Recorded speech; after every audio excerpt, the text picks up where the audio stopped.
Okay, Rand Paul is taking the stage to applaud.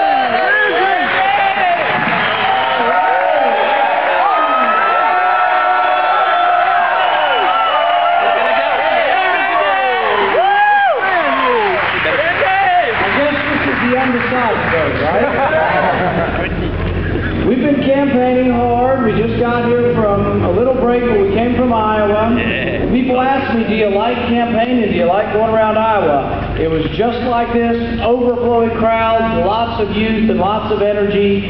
We came out of Iowa in a virtual tie with the same amount of delegates as the other two front runners.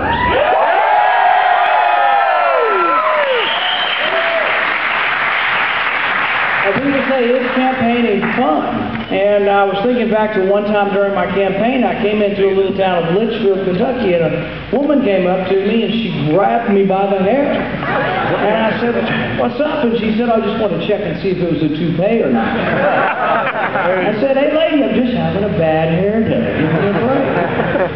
My dad used to like to tell the story, and he still does sometimes, of what it's like in Washington. I think this gives you an example of what it's like.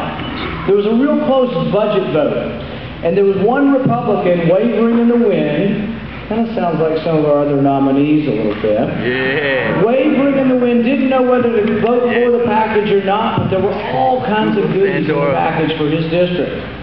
Doesn't sound like one of our nominees, potential nominees. So the guy came out, and there was a close vote, and this certain Republican decided he would vote for the budget. Had all the goodies in there. And when he came out, they said, "Well, how did you make your decision?" He said, "Well, I went with the best deal."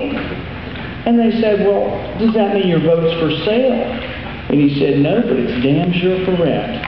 That is the tragedy of Washington. That's the way it works. I've been there and I've seen it.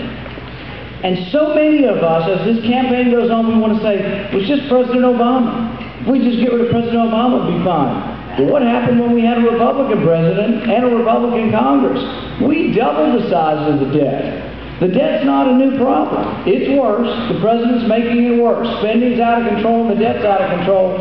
But it was getting that way when Republicans were doing this. That's why it makes a difference. I tell people the Republican Party is an empty vessel unless we imbue it with values.